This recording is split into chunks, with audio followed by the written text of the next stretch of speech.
Hello दोस्तों, welcome है आपका हमारे यूट्यूब चैनल में। कर्मचारियों, पेंशनर्स और फैमिली पेंशनर्स के लिए मैं इस वीडियो में 4 से 5 बड़े अपडेट लेकर आया हूं, जिसका सीधा सीधा असर आपकी फैमिली पेंशन, आपकी पेंशन और आपकी सैलरी पर पड़ने वाला है। इसलिए इस वीडियो को पूरा लास्ट तक देखिएगा। और अगर आप हमारे चैनल पर पहली बार आए हैं तो चैनल को जरूर सब्सक्राइब करेगा। सब्सक्राइब के ब्लैक बटन को प्रेस करके साथ ही साथ आप हमारे वीडियोस की लेटेस्ट नोटिफिकेशन के लिए घंटे के निशान को जरूर प्रेस करिए, तभी आपके पास हमारी वीडियोस की लेटेस्ट नोटिफिकेशन आ पाएगी और आप हमारी वीडियोस को इसी तरीके से आगे भी वॉच कर पाएंगे। पहली खबर मैं देने वाला हूँ आपको, जो कि मिनिस्ट्री ऑफ फाइनेंस के डिपार्टमेंट ऑफ इकोनॉमिक अफेयर्स की तरफ से बहुत इंपॉर्टेंट एक सर्कुलर या बोल सकते हैं कि रेजोल्यूशन गवर्नमेंट और पेंशनर्स के लिए जारी किया गया है। दूसरा बड़ा अपडेट बताने वाला हूँ कि बहुत सारे यूट्यूब चैनल्स में और बहुत सारे अलग अलग जगह मीडिया में ये बोला जा रहा है कि 31 जनवरी में बहुत सारी चीज़ें आपको मिलेंगी। तो मैं बताने वाला हूँ क्या क्या चीज़ें मिलेंगी, स्पेशली कर्मचारियों को क्या क्या चीज़ें मिलेंगी और पेंशनर्स को, और क्या बजट में क्या चीज़ें इसमें आ सकती हैं, उस पर भी हम चर्चा करेंगे। साथ ही साथ तीसरी बड़ी अपडेट है आपकी पेंशन, फैमिली पेंशन या इनहांस फैमिली पेंशन को लेकर के।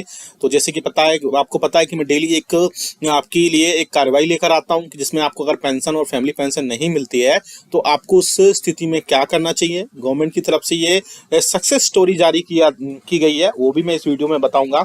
3 से 4 बड़े अपडेट होंगे। थोड़ा वीडियो लंबा हो जाएगा, लेकिन वीडियो को पूरा देखना, आपको बहुत सारी चीज़ें सीखने को और जानने को मिलेंगी।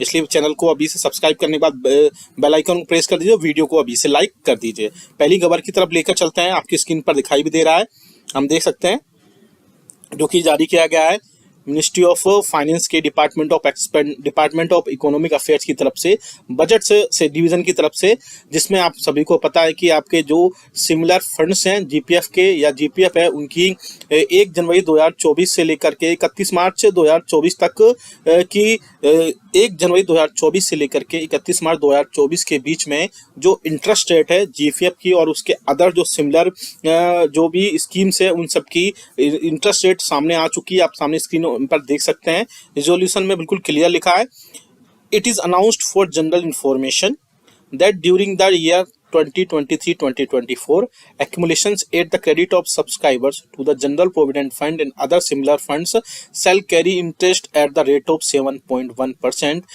with effect from 1 January 2024 to 31st March 2024.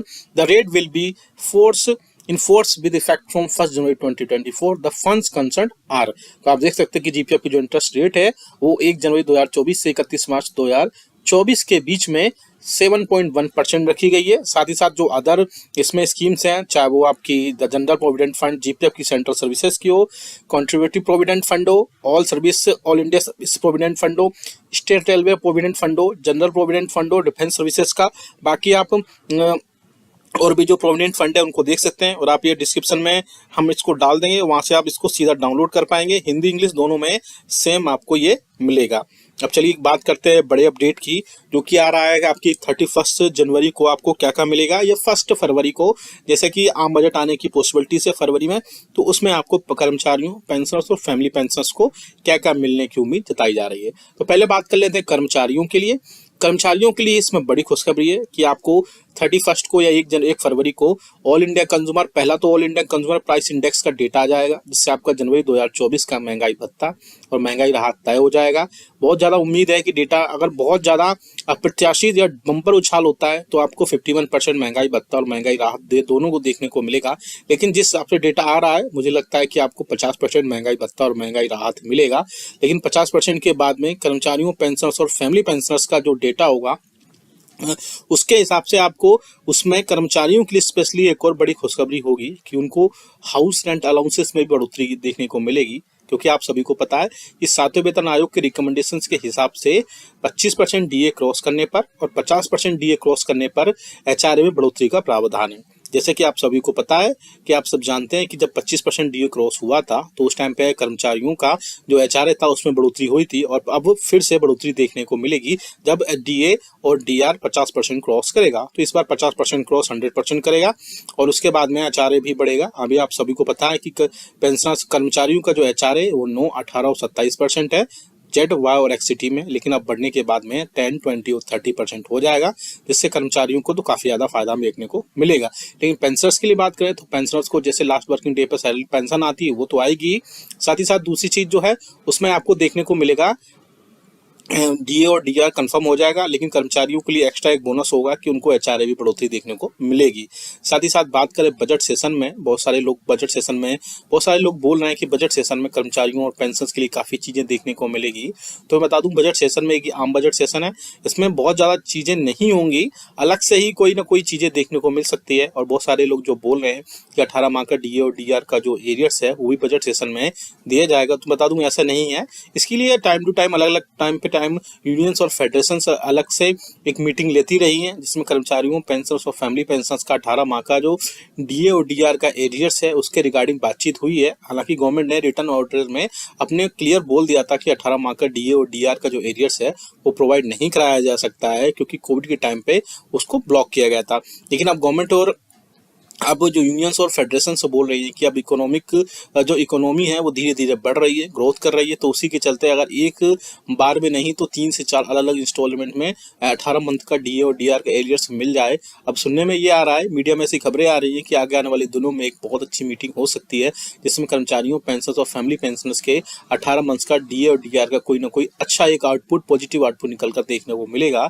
लेकिन जब तक गवर्नमेंट की तरफ से कुछ ऑफिशियल डेटा ना आ जाए, ऑफिशियली कन्फर्मेशन ना आ जाए, तब तक कुछ भी नहीं कह सकते, क्योंकि मीडिया में जो खबरें आती रहती हैं वो आपको पहले से ही पता है कि उनमें बहुत ज़्यादा रूमर्स ही होते हैं, उनमें बहुत ज़्यादा सच्चाई नहीं होती है।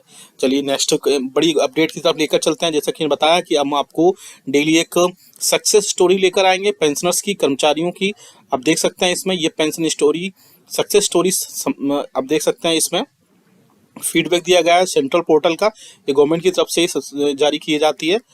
तो चलिए देखते हैं क्या था कि फैमिली पेंशन और पेमेंट का एरियस था 4 लाख रुपए मिला अनमेरिड डॉक्टर को आफ्टर 3 ईयर के बाद में। तो एक अच्छी खासी जद्दोजहद करने के बाद ये सारी चीज़ें मिली। अगर आपको भी कोई इससे रिलेटेड कोई प्रॉब्लम है तो आप हमें कमेंट बॉक्स जरूर करिएगा, हम आपको जो भी प्रॉब्लम होगी हम आपको पूरा बताएंगे।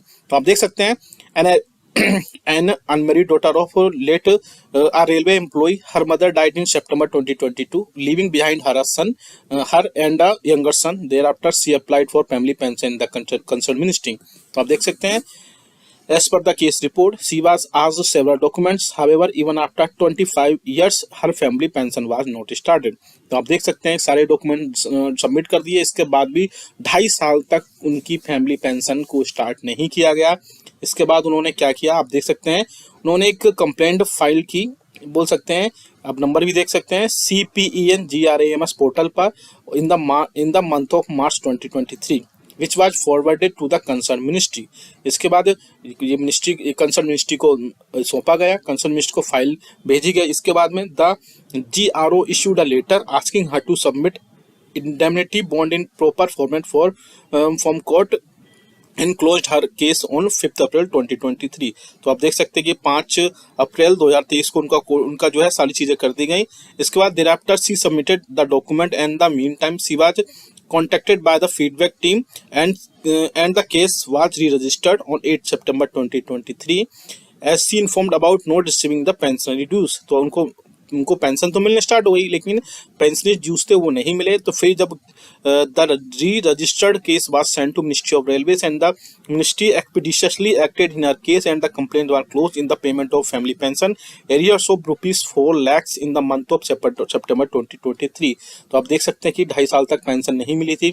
उसके बाद उन्होंने कंप्लेंट फाइल करने के बाद में उन्होंने सारी चीज़ें फिर से, उसके बाद उनकी पेंशन स्टार्ट हो गई, लेकिन उनको एरिया नहीं मिला। उन्होंने री रजिस्टर फिर से कंप्लेंट की और मिनिस्ट्री ऑफ रेलवे की तरफ से फिर से उन्होंने एक्सपीडियस काम करते हुए